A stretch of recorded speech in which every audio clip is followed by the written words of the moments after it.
थेट पुण्यामध्ये जाऊयात. परभणीत असणाऱ्या घडलेल्या घटनेवरनं आता पुण्यामध्ये आंदोलन करण्यात येत आहे.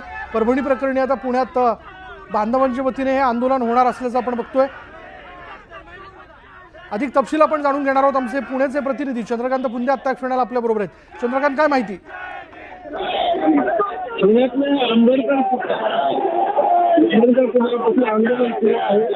आंबेडकर पुतळ्यापाशी आंदोलन सुरू आहे आणि आपण बघतो रस्ता रोको केलंय.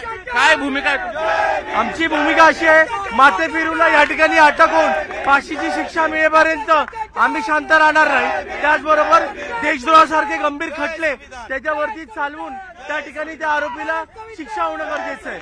महाराष्ट्र राज्याचा कायदा आणि सुव्यवस्था भंग करण्याचा प्रयत्न या ठिकाणी इथल्या मनुवादी लोकांकडून केला जातोय आणि त्याच्याच निषेधार्थ वंचित बहुजन युवा आघाडी या ठिकाणी प्रचंड ताकदीने रस्त्यावर उतरलेली आहे.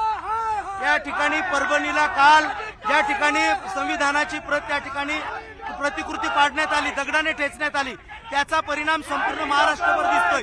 कालच वंचित बहुजन आघाडीच्या पदाधिकाऱ्यांनी ही बातमी पोलीस प्रशासनाच्या लक्षात आणून दिली. त्याला त्या ठिकाणी शिक्षा झाली पाहिजे. आरोपीला अटक झालेली आहे, परंतु याच्या मागचा जो मास्टर माइंड आहे तो शोधण्यात आला पाहिजे. ज्या वेळेला मनुवादी सरकार केंद्रामध्ये असेल, राज्यामध्ये असेल, तर अशा प्रकारचे प्रकार घडत असतात. आपण पाहतोय की कोणताही पक्ष रस्त्यावर उतरलेला नाही. वंचित बहुजन आघाडी कालपासून हे प्रकरण लावून धरते. जोपर्यंत आरोपीला फाशीची शिक्षा होत नाही, मास्टर माइंड पकडले जात नाहीत, तोपर्यंत हे आंदोलन सतत सुरू राहील, हे आमचं या ठिकाणी श्वास आहे. आपण हे सगळं रास्ता रोको केलेलं आहे. सगळ्या आंबेडकरवाद्यांनी इथं वंचिततर्फे आंदोलन घेतण्यात आलेलं आहे. मेन चौक आहे आंबेडकर पुतळा पुणे स्टेशन परिसरातला. इथं सगळं ट्रॅफिक जाम झालेली आहे. कार्यकर्ते जरी थोडे असले तरी आक्रमक आहेत प्रचंड. त्यांनी सगळं रास्ता रोको करून टाकलाय आणि हे पुण्यात नाही तर ठिकठिकाणी शहरात राज्यभरात सुरू झाल्यामुळं एक नवीन मुद्दा मिळालेला आहे. ज्याला सरकार याला कसं टॅकल करतं हे खूप महत्वाचं आहे. परभणीतली ती घटना आहे, त्याचे तीव्र पडसाद आता पुण्यातही उमटताना दिसत आहेत. बरोबर. त्यामुळे बांधव आपल्या भूमिकेवरती ठाम असल्याचं आपण बघतोय. जे समाजकंटक आहे त्यांना कडक शासन झालं पाहिजे, त्यांना कायद्यानुसार शिक्षा झाली पाहिजे अशी भूमिका ते घेत आहेत. आणि परभणीच्या घटनेचे पुण्यात पडसाद उमटल्याचं आपण बघतोय. संविधानाच्या शिल्पाची झालेली विटंबना जी आहे ती निंदनीय असल्याचं नमूद करत या बांधवांनी आता पुण्यामध्ये त्याचा निषेध व्यक्त केलेला आहे. काही झालं तरी त्या समाजकंटकांना कडक शासन झालं पाहिजे, कायद्यानुसार शिक्षा झाली पाहिजे अशी मागणी ते करतात.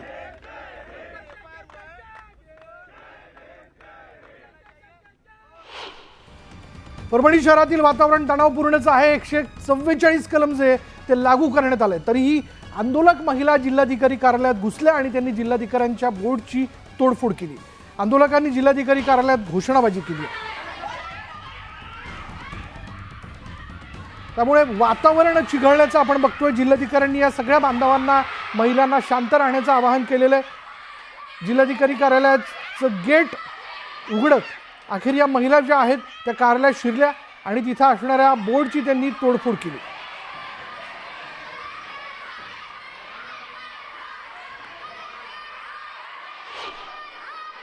परभणीमध्ये काल एका माथेफिरून डॉक्टर बाबासाहेब आंबेडकरांच्या पुतळ्यापाशी असलेल्या संविधानाची पाडण फाडण्याचं काम केलं. पहिले ह्या घटनेचा मी जाहीर निषेध करतो.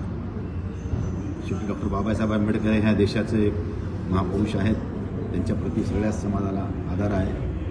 परंतु जी घटना घडली ती दुर्दैवी आहे. त्यानंतर ज्या काही घटना घडल्या त्यामध्ये युवकांचा मोठ्या प्रमाणात सहभाग आहे. युवकांना असं वाटतं की हा माथेफिरून असून ह्याच्या मागे कोणीतरी एखादी शक्ती असावी आणि हा संशयाच्या घेऱ्यातून उद्भवलेली परिस्थिती रात्री पोलीस प्रशासनानं, जिल्हा प्रशासनानं ज्या पद्धतीने हाताळायला हवी होती त्या पद्धतीने हाताळली नाही, म्हणून आज उद्भवलेला हा प्रसंग आहे.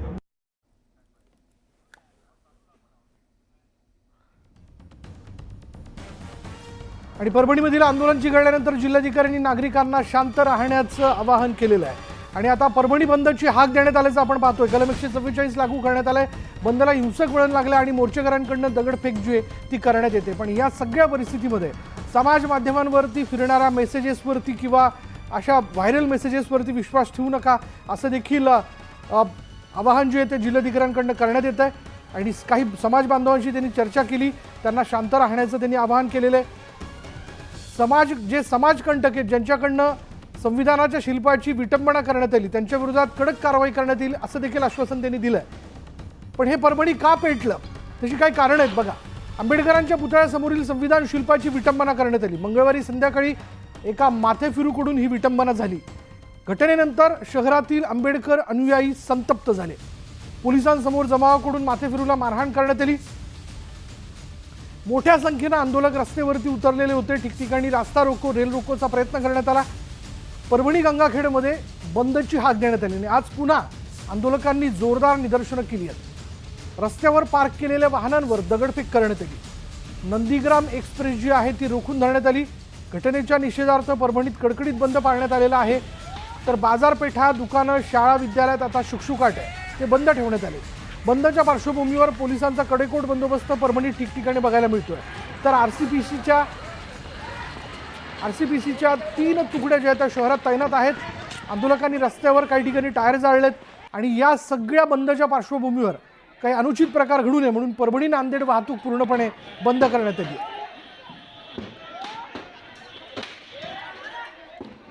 त्यामुळे परभणीत जी तणावाची परिस्थिती निर्माण झालेली आहे किंवा या सगळ्या तणावात हिंसक घटना ज्या त्या घडताना दिसत आहेत त्या पार्श्वभूमीवर पोलीस बंदोबस्त तर चोख ठेवण्यात आलेला आहे. पण त्याचबरोबर आता तिथं असणारी इंटरनेट व्यवस्था देखील काही वेळाकरता बंद ठेवण्यात येऊ शकते.